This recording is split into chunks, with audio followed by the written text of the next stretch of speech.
Now, my next guest was brutally subjected to a trial by media in the Westminster paedophile ring scandal, which, of course, turned out to be invented by a dangerous fantasist.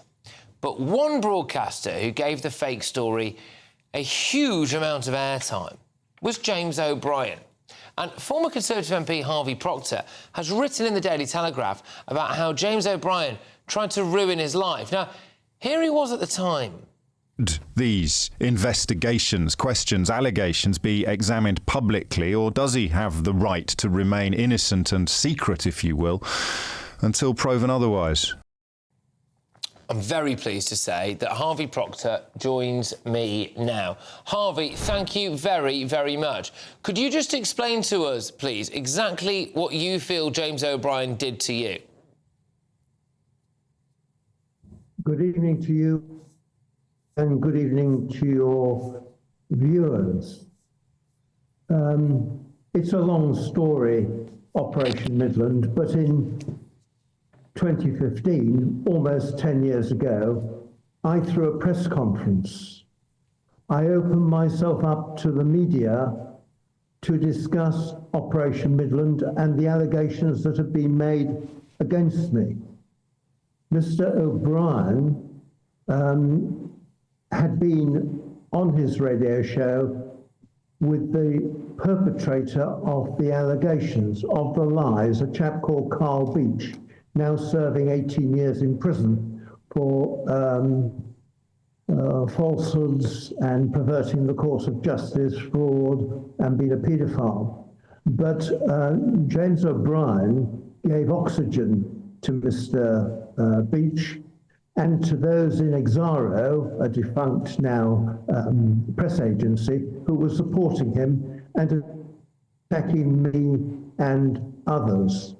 It is remarkable that my life, my private life, has been an open book, really, over the years. But strangely, after 10 years, I'd held my fire. I congratulate the Daily Telegraph on printing my article on their net, and I think in tomorrow's paper too. I congratulate them for taking this on. But what I found out only recently was that Mr. O'Brien said that I'd lied about what happened to me in 1986 and 1987, again about my private life. I did not lie. And I'm concerned that LBC are giving a platform, or continue to give a platform, to somebody who lies on their radio program. Well, I just want to be clear for people, Harvey, if that's okay. Mr. O'Brien's position. Yes. Okay. Sorry. Using the internet without a VPN, a virtual private network, is a bit like taking to the road without car insurance. All it takes is one unlucky moment to cost you a lot of cash. This video's sponsor is Private Internet Access. They are the VPN to help keep you safe. Click the link in the description below to find out why over 30 million people have downloaded PIA to protect themselves online. A virtual private network is an app that hides your IP address and helps keep your data private. When you're browsing the internet at home, you give up a large amount of data to businesses, to shops, and indeed to social media giants too. Hackers have the ability to steal your personal data with ease, including sensitive information such as passwords, keystrokes, and even your personal photos. Private Internet Access helps protect your personal data by encrypting your internet connection to keep your data out of the hands of cyber criminals. And it's not just hackers either to be concerned about. Information can be censored too. When Canada passed their C-18 bill, social media giants decided to ban news content on their platforms. But PIA can protect your ability to consume the news and content you love. Private Internet Access is available for Windows users, Mac OS, Android, Linux, iOS, and you can use one PIA subscription to protect an unlimited amount of devices. And we've got a huge GB News discount for you too. Click the link in this video's description and you'll get a massive 83% off PIA. That's under £2 a month, the price of a coffee, and you'll get an extra 4 months completely free on top. Also, there's a 30-day money-back guarantee too. Visit piavpn.com/GB News to start protecting yourself digitally today. I want to be clear on something. So this was part of that. It was a huge story at the time. Again, I stress it turned out to be made up, didn't it, by this fantasist Carl Beach. Huge story at the time that there'd been this Westminster paedophile ring of which you were essentially accused of being a part, and you were, if you don't mind me asking you this, I mean, you were accused of like the most heinous possible things, weren't you, Harvey? I was accused of serial child murder. All false and demonstrably proved to be false. Subsequently, has Mr. O'Brien apologised to me or to anybody else? No. He seems to prefer lies to truth. And I think LBC should not continue to allow this to continue. I think they should look at Mr. O'Brien. Well, we've been to LBC and in turn also put something to James O'Brien via LBC. We are yet to hear anything back. Unfortunately, I can't put something to him directly on social media because he's blocked me, but he appears to have blocked quite a lot of people, Harvey. What impact did this have on your life? What impact did, in your view, what James O'Brien was doing have on your life?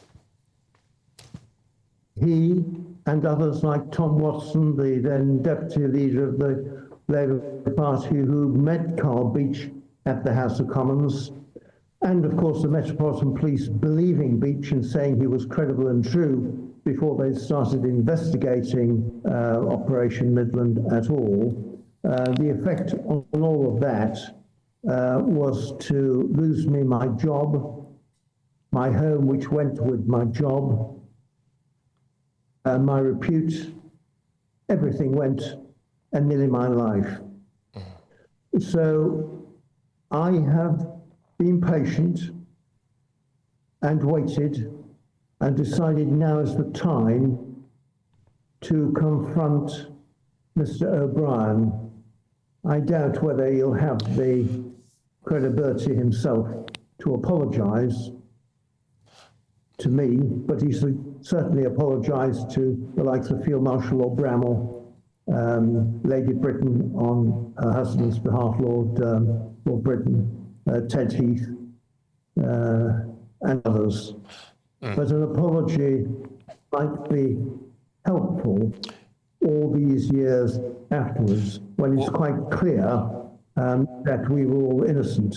Why now, Harvey? Two questions in one, Harvey, if that's okay. So why are you deciding to publish this now and say all of this now when you've bided your time for so long? And the second question will be, why do you think that James O'Brien jumped on this bandwagon? Is it that you think he hates Conservatives so much that he was perfectly happy to potentially drink the Kool-Aid on what turned out to be a fake paedophile scandal?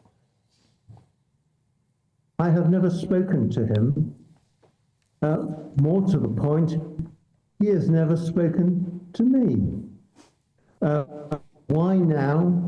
Because I've only recently seen, albeit it was 10 years ago, and I was going off to Spain when I had death threats against, so I didn't see it at the time, that he accuses me of lying about my private life in 1986 and 87. When I decided not to seek re-election to Parliament because of the 4 charges of gross indecency, which I pleaded guilty to.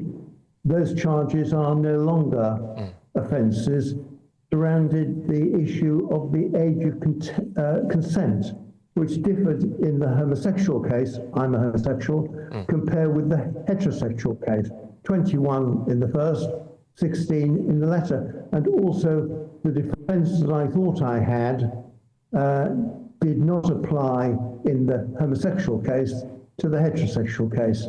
These are details that I think goes over the head of Mr. O'Brien. He's supposed to be a liberal, in inverted commas. He's nothing of the sort. He's a liar. OK. Well, Harvey, thank you very much for coming on, for telling your story, and for, I think this is the first television interview that you've done on it since you released the Daily Telegraph article. So I'm sure you'll be in demand to tell this story again on other outlets. We do appreciate you coming here first.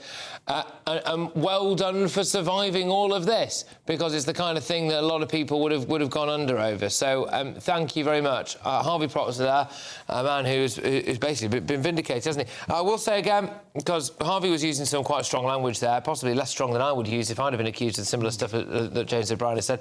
Called James O'Brien a liar. Look, James O'Brien might deny he's a liar, and we have reached out to LBC for comment. So there we go. We're going to have to park that one there, really. But it's just an absolutely unbelievable story, really, to think about when James O'Brien comes across one of the good guys, doesn't he? He wants to be one of the good guys, and then you think he's willing to do that. I find that quite astonishing.